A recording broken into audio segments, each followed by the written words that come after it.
Herkese salam. Bu günlərim Office proqramının, Word proqramının ilk dərsidir. Hər kəsə xeyirli uğurlu olsun. Başladıq. Deməli, yuxarıda gördüyüm Quick Access Toolbars, yəni cəld müraciət panelidir. Buradan mən tez-tez istifadə elədiyim əmrləri bura yerləşdirə bilirəm. Daha sonraki dərslərdə bunun geniş formada izahını verəcəm. Gəldik. Burada lent tabları var. Bu yuxarıda gördüyümüz Insert Home, bunlar hamısı lent tablarıdır. Amma onların içində yerləşən Clipboard lent qrupudur, font lent qrupudur. Yəni mən bunların izahını verəcəm. Başlayaq. Burada hal-hazırda paste, copy, cut əmrləri aktiv deyil. Çünki mən heç bir sözü seçməmişəm. Gəlib bu şəkildə sözü seçdim, daha doğrusu cümləni seçdim, cut. Nədir? Cümləni kəsib götürəcək. Kəsib götürməklə yanaşı mübadilə buferinə əlavə edəcək. Yəni burada əlavə etdim. Mən bunun üzərinə basaraq necə deyirlər, əlavə edə bilərəm. Hal-hazırda məndə formatı dəyişik əlavə olundu, amma bunu da dəyişmək olur. Daha sonra burada var copy əmri. Copy əmri sözü kəsib götürmədən, yəni kopyasını götürür. Daha sonra paste əmridən yenidən onu istədiyim qədər yerləşdirə bilirəm. Paste'in içərisində bir neçə əmrlər var. Gəlin onlardan danışaq. Paste'dən daxil olan burada paste special var. İndi mən bu adətən və buradan hər hansı bir sözü seçirəm. Seçdim və kopyaladım.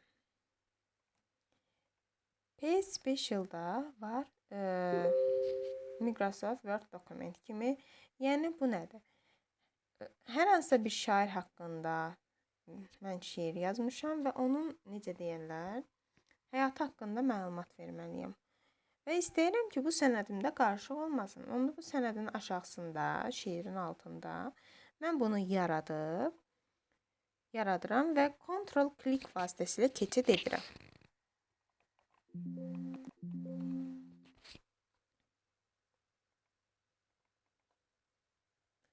Bu şəkildə keçirildi və bunu silib, burada hər hansı bir şair haqqında məlumatı verə bilərəm. Siz bunun daha başqa versiyalarını istifadə edə bilərsiniz başqa sənədlərdə. Yəni, digər sənədə keçiddir. O sənədlə bağlı olaraq. Daha sonra burada nə var? Formatla digər olacaq. Yəni, formatla yapışdırmaq. Gəldim, buradan hər hansı bir cümləni seçirəm. Rəngin burada A hərfi altından qırmızı rəngini dəyişir. Burada müxtəlif rənglər var. Hər hansı birini seçə bilərəm. Qırmızını qoydum və ölçüsünü böyüdürəm. Bu şəkildə buradan ölçüsünü böyütdüm. Formatla kopyalamaq nədir? Bunu kopyaladım və hər hansı bir aşağıda deyirəm ki, Paste 5 ilə girdim. Deyirəm, bunu formatla kopyala. Bunu bastım və eyni cümləni formatı ilə gətirdi. Əgər mən bunu formatsız gətirmək istəsəm, gəlib burada unformatted state, yəni formatsız gətir. Oku vuracam. Bu şəkildə eyni cümlənin formatsız formasını gətirəcək. Digər əmrlər isə bu sənədi, yəni bu yazını şəkil formasında gətirməkdir. Gəldim bu hissədən, yenə girəm Paste Special-a, picture, yəni sözü şəkil kimi gətir. Artıq bu söz şəkil kimi hərəkət edir. Şəkil obyekti kimi hərəkət edir. Mən onu böyüdüb kiçildə bilirəm. Necə şəkildə istifadə edirəmsə o formada. Hətta buradan format tabı da açılmış oldu. Daha sonraki əmrlərdən bir sənəddən digərinə keçiddir. Bunun üçün gəlin buradan bir sənədi götürək. Məsələn, bu sənədimdən buranı seçdim, kopyaladım. Digər sənədimə keçid edirəm və bu hissədən, yəni harda mənə lazımdırsa, girirəm Paste Special-a, Paste Link formasında gəlirəm, Word Hyperlink açıldı, yeni əmr gəldi, bunu vururam. Oku vurduqda, baxın, bu şəkildə yeni bir sənədə keçid üçün əmr gəldi, link gəldi. Ctrl-Click-nin üzərinə vurmaqla bu sənədə keçmiş oldum. Paste-dən bu qədər. Keçək digər əmrlərə, Format Paint-ə. Format Paint-ə sözdəki formatı köçürdür. Məsəl üçün, bura mən hər hansı bir format verim. Rəngin dəyişim, qırmızı edim. bold, yəni qalın yazıdır. Qalınlaşdırdım və həcmini böyüdürəm. Həcmini böyütdüm.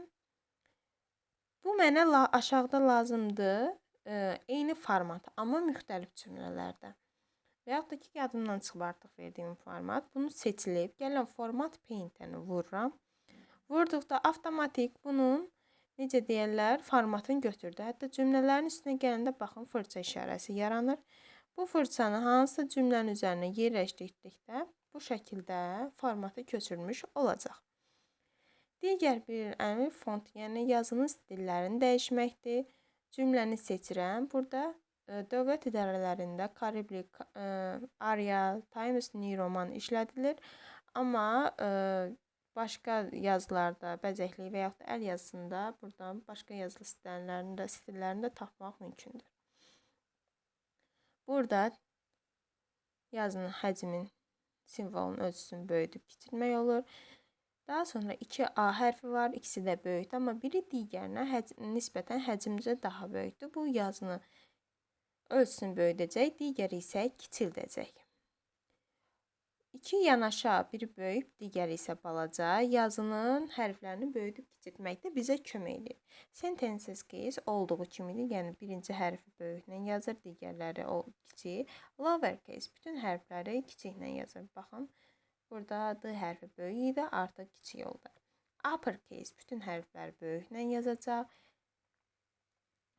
Capitalize each word cümlədəki sözlərin baş hərfin böyüklə yazacaq, digərlərin kiçiklə bu şəkildə. Tackle case isə kiçikləri böyük, böyükləri isə kiçiklə yazacaq. Bu şəkildə dəyişiklik olacaq. Yenidən mən normal vəziyyətinə qaytarıram. Daha sonra burada A hərfi var, üzərində pozan. Bu yazının, necə deyirlər, fontun, bəzəyin siləcək. Bu şəkildə vurdum, sildi. Bu iki şey silmir. Məsəl üçün, buranı sildim, seçdim və deyirəm ki, hərflərini böyütdüm və qeydə almaq. Flamasterlə qaydaları, kitabda olan qaydaları, bizə lazımlı hissələri flamasterlə qeyd edirik, seçirik. Bu da həmin işarədir, yəni seçmək üçün. Bu pozan bunu silmir. Yəni mən bu cümləni seçib, bunu nə qədər vursam, bu bunu silməyəcək. Bunu silmək üçün gərək buradan gələsiz, no color edəsiz, bu silinəcək. Bundan da normal vəziyyətini seçib qaytarasınız. Baxın, bu şəkildə seçirəm, birinci vəziyyətinə qoyuram. Hal-hazırda bu şəkildə keçid etmiş oldu. Daha sonra burada var qalın yazmaq, italik, meyilli yazır, yəni əyir sözü, baxın bu şəkildə. U, underline, altından xətt çəkir. Burada kiçik bir menü var, buradan daxil olsam, burada məsələn altından 2 xətt var. Nüqtədada, xəbərdə, zərfdə olan altından dalğalı xəttləri buradan seçib qoya bilirəm. Həmçinin burada underline column-dan girib rəngini dəyişə bilirəm. Məsəl üçün bu şəkildə rəngini dəyişə bilirəm. Daha sonra burada ABC üstündən xətt var, yəni cümlədə olan sözlərin üzərindən xətt çəkir. Bunu vursam, bu şəkildə xətt çəkmiş olacaq. Gəldik indeks və qüvvətə yüksəltmə. Bunu necə istifadə edirəm? Gəldim, məsəl üçün, x-in altının indeksini yazmaq istəyirəm. Hər hansısa bunu yandırıram və məsəl üçün bu şəkildə istifadə edirəm. Daha sonra gəlirəm, söndürməsin, çünki bütün sözlər indeks formasında gedəcək. Buna görə mən bunu söndürməliyəm. Söndürdüm, aşağı düşdüm və qüvvətə yüksəltməni yazmaq istəyirəm. Gəlirəm, məsələn, 7-nin kvadratı yazmaq istəyirəm. Daha sonra bunu basıram və bu şəkildə kvadratı, kubu, yəni qüvvət yazmaq bundan mümkündür. Daha doğrusu qüvvət yazmaq üçündür. Daha sonra burada var A hərfi, dizaynlı yazılar yazmaq üçündür. Sözü seçirəm, cümləni və bu şəkildə buradan dizayn verə bilirəm. istədiyim dizaynı vermək. Kölgəli məsəl üçün yazılı bu. Seçdim. Yazını qalınlaşdırıram. Məsələn, rəngini dəyişirəm. Bu şəkildə dizayn vermiş oluram.